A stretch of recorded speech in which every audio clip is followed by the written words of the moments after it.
Hey guys, this is Joe and Rip again, and today we are going to talk about location of your pool and a little bit of sizes.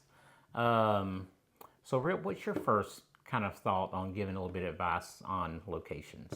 It's actually changed over the years. When I first got into this, I don't know why, but I was looking to put the pool maybe in the flattest area, maybe, or away from the house so that it Oh, you became, mean when you started, you to put them in the front yards? yeah, right by the mailbox. No, in the backyard, but I don't know why, but I gravitated to pushing them away from the house and making it a destination point of the pool.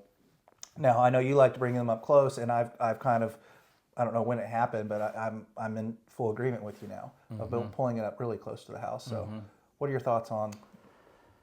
Well, I definitely love them close to the house. There's no doubt about it.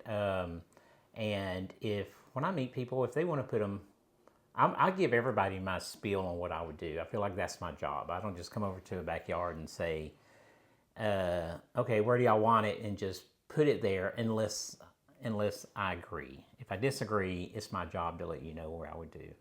I kind of feel like your backyard. Look at it as your kitchen. I'm sure everybody watching this, their main floor is laid out the same. You have your kitchen, which is kind of the nucleus. You might have an island there. You're going to have a dining room. You're going to have your breakfast room. You're going to have your living room. And those three rooms, they're kind of like the hub of the house. And that's kind of what you want to do, to me, as soon as you walk out your door, whether you're walking out your basement door or you're walking out your main floor to your pool.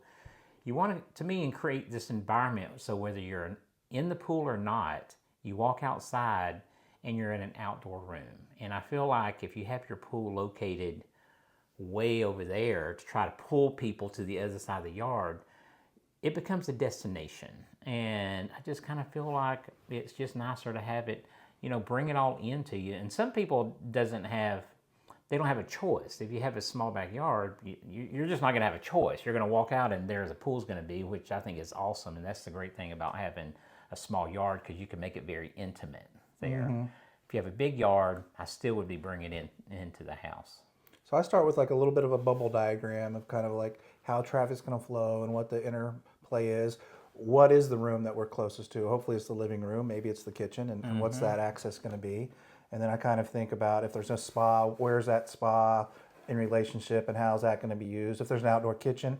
And see, if you have it close to the house, see, a lot of times people are looking for some shade, right? Or some winter shelter even. And a lot of times that's an extension of the house. Maybe it's a porch that already exists.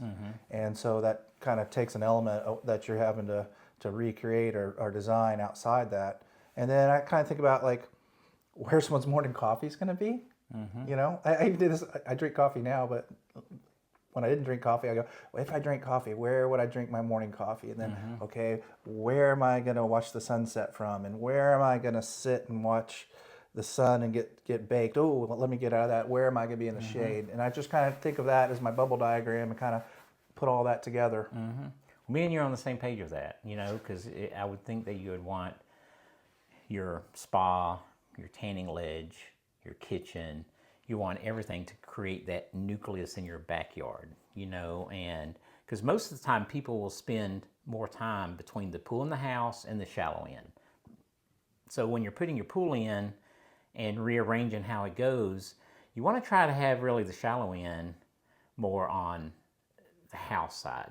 So you can walk outside in between the pool and the house. That's where you hang out. That's where the steps are in the pool. That's where the shelf is. And then have the deep end on the other side, the furthest away, because you're not going to spend a lot of time. A lot of times, if the situation's correct, you could put a little wall there, and you don't even have deck on the back side of your pool. You have very little on your deep end. If kids want to jump in, you'll have the deep end. But just think about those two sides of the pool, between the pool and the house and the shallow end, and then create your backyard around that area. Well, let me ask you this. So what would be some pros of pushing the pool and making it a destination point? I don't know any pros. I see. That's not I don't. all right. I don't, So, I mean, you tell me. What are your thoughts? Because right off and maybe as you're telling, I'll agree with it. But okay. It depends on the lay of the let's say land. you have a large family, or you have a large maybe teenager a lot of teenagers coming over, and you really don't. You want them there, but you don't want them like in your face. You want them further out. You want some distance from the screaming kids. So maybe that's a reason to kind of push them out away from the house. Yeah, but you create an area. To me, that doesn't have to do with the pool because they're not always going to be little. Most of the time they're not going to have friends over. You want to build your pool to when you're at home. And so I would not put my pool because of that reason away from the house. You could create another area maybe on the other side of the pool for that, but I wouldn't put my pool, create it because of that reason. Now, I can tell you there are some special reasons, say depending on the lay of the land of your backyard. So if you walk out your door and there's a massive slope to the side, and I'm thinking about this job that I drew up a couple weeks ago. They walk out their basement and 10 feet away it slopes, but over there to the side on the right, they have a flat area that goes out. So what we did was I made the pool come off the basement and then most of the pool's in the rear yard, but over to the side. Mm-hmm. But that was 100% because of the lay of the land, and it didn't make sense to go in and be building 15-foot walls and everything else. We're still having like a 3 or 4 foot exposed wall in the back, but that's to me is the cases. I mean, sometimes I like to bring the pool like way in, at least part of it. Like if you have a big back area between the pool and the house, you could put your pool right up to some parts to the patio and really make it feel in there. Mm-hmm. What about size? There's really not a right or wrong. The same with kind of the depth of the pool. I mean, to me, if you talk to your pool builder, or if we're working for you, and we'll talk to them, it doesn't cost that much more to make a pool a little bit bigger. Just like you're not going to save money by making it a little smaller. And so sometimes we'll go over to somebody's house and they have this really small backyard. Well, they think they're going to get a pool for half the cost of somebody with a big pool. And that's just not the facts, because you still have to have, no matter what size pool, you still have to have basically the same equipment. You might have to have bigger pumps or smaller. You might have to have filters as bigger, but you're still going to have a dig crew, steel crew, plumbing, shotcrete. You're still going to have all those crews there.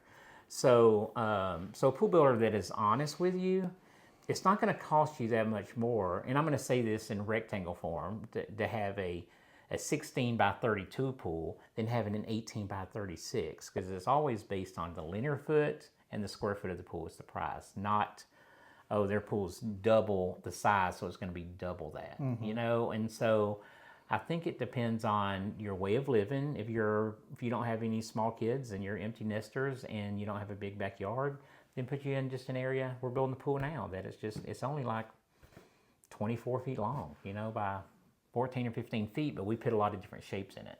Okay. And how often do people say they want to swim laps? And when they do say they want to swim laps, and they're not really going to swim laps, what's that length? Well, right. I mean, I think it's got to be at least 36 feet. Yeah. I mean, what do you? Yeah, what do you about think? 36. Yeah, I think 36 is a good. Yeah. You can do enough strokes where then you can do a kick turn and come back. Yeah. Less than that, you really can't do that. Yeah, and we'll get into later about adding. If you want to add a swim jet or something like that, if you like to exercise. But yeah, I think you need at least a 36 foot at least, But if you have a big backyard where you don't have really limitations, put a 40-foot long pool in, because one thing that you don't want to do is you don't want to undersize your pool according to the size of the house you have either. If you have this massive house and huge yard, you don't want to go in and put a small pool, because even on a resale value, that's really going to hurt you. Maximize your space. And so I feel like if you have a really good sized backyard, you need at least a 38-foot long pool, right? No matter what shape it is. All right. Yeah. Okay, guys. Again, thanks for listening, and like us, give us comments, and we'll see you next time.